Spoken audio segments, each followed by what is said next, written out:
உலக ஆன்மீக அன்பர்களுக்கு அடியேனின் வணக்கம். இப்பிரபஞ்சத்திற்கும் தாய் தந்தையருக்கும் என் அருமை குருநாதர்களுக்கும் என் வணக்கத்தை தெரிவித்துக் கொண்டு இன்றைக்கி நிகழ்ச்சியில் போகிறோம். இன்றைக்கி என்ன விஷயம் பார்க்க போகிறோம் அப்படின்னு பார்த்தோன்னா, புரட்டாசி முடிஞ்சிருச்சு. இப்போ அடுத்து பார்த்திங்கன்னா ஐப்பசி மாத பலன்கள். சரிங்களா? ஐப்பசி மாத பலன்கள் எத்தகைய சிறப்பை தரப்போகிறது 12 ராசிக்காரர்களுக்கும். மேஷம், ரிஷபம், மிதுனம், கடகம், சிம்மம், கன்னி, துலாமுக்கு ஒரு சிறப்பு இருக்குது. விருச்சகம், தனுஷு, மகரம், கும்பம், மீனம். இந்த 12 ராசிக்காரர்கள் பார்த்திங்கன்னா 12 ராசிகளில் ஒரு ராசியும் 3 நட்சத்திரத்தை கொண்டு இருக்கும். சரிங்களா? ஸோ இந்த விஷயங்கள் எல்லாமே இருக்கும் போது இதில் துலாம் ராசி அப்படின்னு சொல்லுவோம். இந்த துலாம் ராசி ஐப்பசி மாதத்தில் துலாம் ராசிக்கு என்ன விஷயம்? ஏன்னா எடுத்ததுமே நம்ம துலாமில் போயிட்டோம். ஏன்னா ஐப்பசி மாதத்தை துலா மாதம் அப்படின்னு சொல்லுவோம். ஏன்னு பார்த்தீங்கன்னா, கண்ணியில் இருக்க சூரிய பகவான் என்ன பண்ணுறாரு, இந்த மாதத்தில் துலாமில் சஞ்சரிக்க போகிறார். ஸோ துலாம்னு என்னதுங்க? தராசு. துலாமோட சிம்பிள் பார்த்தீங்கன்னா தராசு. அவங்க எடை போடக்கூடியவர்கள், ஒரு நியாயமாக நடந்துக்கக்கூடிய பர்சன் யாருன்னு பார்த்தீங்கன்னா இந்த துலாம் ராசிக்காரர்கள் சொல்லலாம். துலாம் ராசியோட அதிபதி யார் அப்படின்னு பார்த்தீங்கன்னா, துலாம் ராசியின் அதிபதி சுக்கிர பகவான். 1க்கும் 8க்கும், ரிஷபத்துக்கும் அவர் தான். சரிங்களா? துலாமுக்கும் அவர் தான், ரிஷபத்துக்கும் அவர் தான். 1க்கும் 8க்கும் அதிபதி சுக்கிர பகவான். இப்போ சுக்கிர பகவான் எங்கே இருக்கார் அப்படின்னு பார்த்தீங்கன்னா, கன்னியில் இருக்கிறார். சுக்கிர பகவான் கன்னியில் சஞ்சாரம் பண்ணிட்டு இருக்கார். இப்போ என்ன மாதிரி விஷயங்கள் நடக்கும் இந்த துலாம் மாதத்தில் பார்த்தீங்கன்னா வேறு என்னென்ன விஷயம் நடக்குன்னு பார்த்தீங்கன்னா, கந்த சஷ்டி, சூரசம்ஹாரம், ஸோ இந்த நிகழ்ச்சிகள்லாம் இருக்குது. அடுத்து பார்த்தீங்கன்னா தீபாவளி பண்டிகை, ஸோ அந்த விஷயங்களும் வரப்போகுது. ஸோ இந்த மாதிரி ஒரு சிறப்பு மிக்க ஒரு மாதம் என்னென்னு பார்த்தீங்கன்னா இந்த ஐப்பசி மாதம் அடைமழைன்னு சொல்லுவாங்க. ஸோ பருவகாலம் மாற்றம் நிறைய ஏற்பட்டு நிறைய செல்வ செழிப்புகள் கொடுக்கக்கூடிய ஒரு அற்புத மாதமாக இந்த துலா மாதமாக ஐப்பசி நம்ம எல்லாருக்கும் விளங்க போகுது அப்படின்னு தெரிவிச்சுக்கிறேன். சரிங்க, இந்த காலகட்டத்தில் எந்த பகவான் வழிபடலாம், என்ன சிறப்பு? துலாம் மாதம்னாலே சொன்னீங்கன்னா அந்த துலாம் மாதத்திற்குரிய இடம் எது, எந்த கோவில் போகலாம்? பிரசித்தி பெற்ற கோவில்னா ஸ்ரீரங்கம். சரிங்களா? ஸ்ரீரங்கம்னாலே சுக்கிரன் ஸ்தலம் அப்படின்னு சொல்லுவாங்க. சுக்கிரனோட ஆதிக்கம் மிக்க ஒரு ஸ்தலம் எதுனா ஸ்ரீரங்கம் அப்படின்னு சொல்லலாம். இந்த துலாம் ராசிக்காரர்கள் துலாம் மாதத்தில் ஸ்ரீரங்கம் சயன கோல பெருமாள், சரிங்களா, சயன கோலத்தில் இருப்பார். அங்கே போய் பண்ணும்போது, அங்கே போய் பூஜிக்கும் போது என்ன நடக்கும்? செல்வ சௌபாக்கியங்கள் அனைத்துமே கிடைக்கக்கூடிய ஒரு அற்புத மாதமாக இந்த துலா மாதம் திகழ்கிறதுன்னு சொல்லலாம். இந்த துலாம் மாதத்தில் என்னென்ன பண்ணலாம், என்ன செய்யலாம், 12 ராசிக்காரர்களுக்கு என்ன விதமான ராசி பலன்கள் நடக்க போகுது, என்ன சாதகமான பலன்கள், கடந்த மாதத்தில் என்ன விதமான பாதக பலன்களை நீங்கள் அனுபவிச்சிருந்தீங்களோ அதுக்கு என்ன ஒரு பிராயச்சித்தம், ஒரு நல்ல பலன்கள் இந்த மாதத்தில் கிடைக்க போகுது அப்படின்ற விஷயங்களில் இப்போ நம்ம போகலாம். துலாம் ராசி அன்பர்களுக்கு அடியேனின் அன்பு வணக்கங்கள். துலாம் ராசி அன்பர்களுக்கு இந்த ஐப்பசி மாதம் எத்தகைய சாதக பலன்களை தரப்போகுது அப்படின்னு பார்க்கலாம். சரிங்களா? சாதகமாக பாதகமானு பார்த்துருவோம். ஏன்னா கடந்த மாதம் பார்த்தீங்கன்னா நிறைய விஷயங்கள் உங்களுக்கு நல்லதாகவே நடந்திருக்கும். சில விரயங்கள் ஏற்பட்டிருக்கும். அந்த விரயங்கள் மூலமாக இந்த மாதம் பலன் உண்டா, எப்படி இருக்க போகுது அப்படின்னு பார்ப்போம். சரிங்களா? இந்த துலாம் ராசியில் பார்த்தீங்கன்னா 11ஆம் அதிபதி சூரிய பகவான். அவர் துலாம்லேயே இருக்கார்.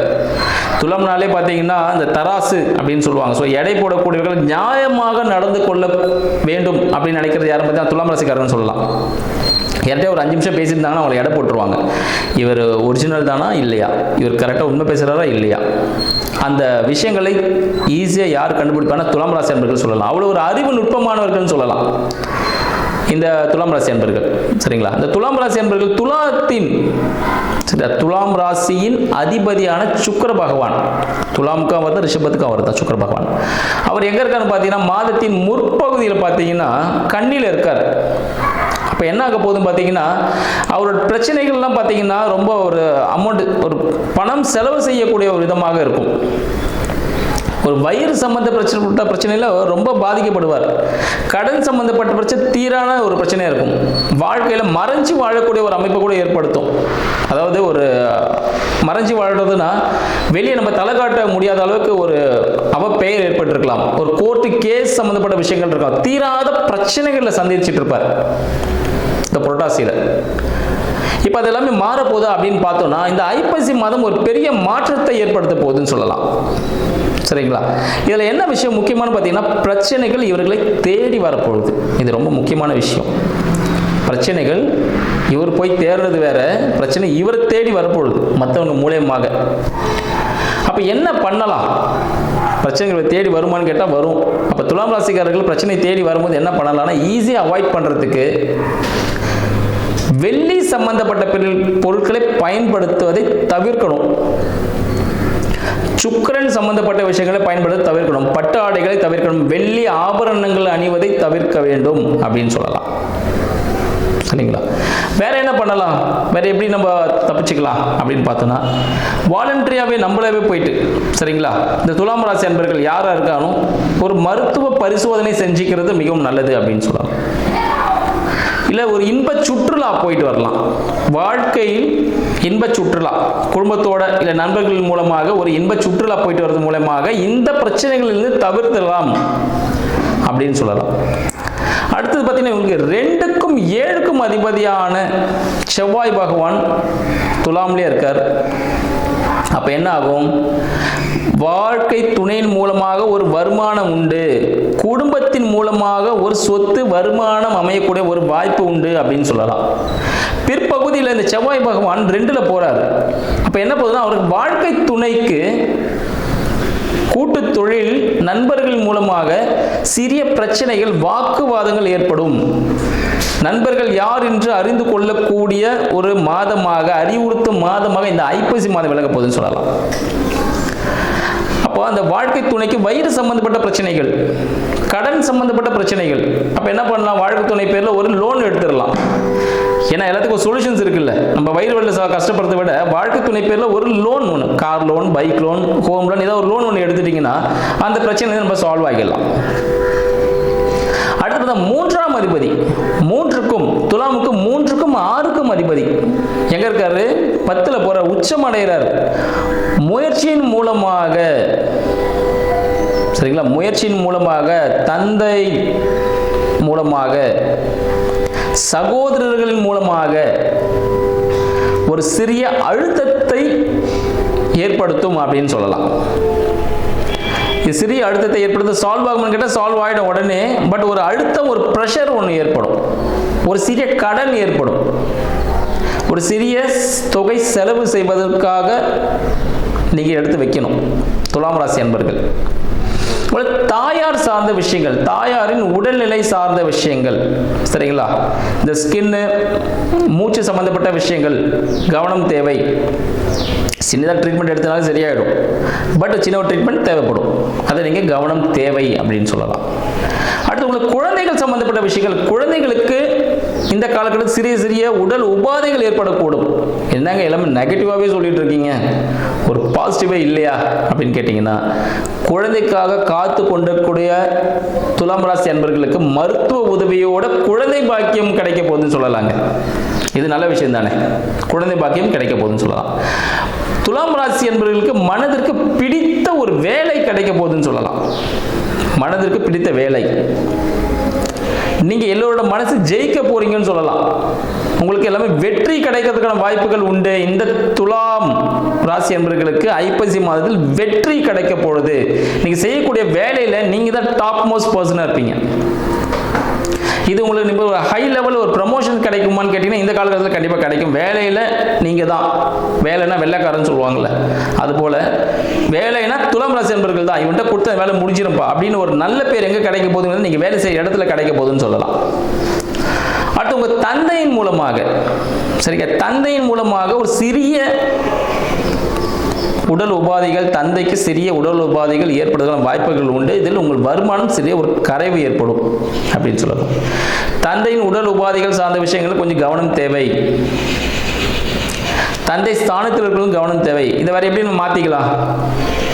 ஆன்மீக சுற்றுலா சென்றீர்கள் ஆனால் தந்தை சந்தோஷமா இருப்பார், ஒன்றும் பிரச்சனை இல்லை. நீங்கள் ஆன்மீகத்தில் ஈடுபடும் பொழுது, ஆன்மீக சுற்றுலா செல்லும் பொழுது, முதியோர் இல்லங்களுக்கு, குழந்தைகள் காப்பகங்களுக்கு நீங்கள் உதவிகள் செய்யும் பொழுது நீங்கள் இந்த பிரச்சனைகளை நீங்கள் தவிர்த்துக்கலாம், சரிங்களா? ஸோ அன்னதானம் சம்பந்தப்பட்ட விஷயங்கள் நீங்கள் ஈடுபடும் மிக சிறப்பானதாக இருக்கும். அடுத்து உங்கள் தொழில் எப்படியே போகுது? தொழில்னா கடகம் உச்சம், குரு பகவான் உச்சத்தில் இருக்கார். அப்போ தொழில் சார்ந்த விஷயங்கள் மிக சிறப்பான ஒரு அடுத்த நிலைக்கு நீங்கள் மூவ் பண்ணுறதுக்கான ஒரு வாய்ப்பு தொடக்கமாக இந்த துலாம் மாதம் விளங்க போகுதுன்னு சொல்லலாம். இந்த ஐப்பசி மாதத்தில் உங்கள் தொழில் உச்சமடைய போகிறது. நீங்கள் நினைச்சது நடக்க போகுது. ஒரு பெரிய ஒரு பணம் உங்களுக்கு கைக்கு வரக்கூடிய ஒரு அமைப்பு, பெரிய ஒரு முதலீடு, சரிங்களா, உங்கள்கிட்ட இன்வெஸ்ட்மெண்ட் பண்ணுவாங்க. இல்லை உங்களுக்கு பெரிய ஒரு லாபம் கிடைக்கக்கூடிய மாதமாக இந்த துலாம் ராசி அன்பர்களுக்கு கிடைக்க போகுதுன்னு சொல்லலாம். உங்களுக்கு 11ல் இருக்கிற கேது பகவான் உங்கள் மகிழ்ச்சியை கொஞ்சம் சுருக்குவார் என்ன பார்த்தீங்கன்னா, ஒரு பெரிய இன்பத்தோட எல்லைக்கு உங்களை கொண்டு போவார்னு சொல்லலாம். ஏன்னா ஞானக்காரகன் இல்லையா, ஒரு ஞானத்தை கொடுப்பார் உங்களுக்கு.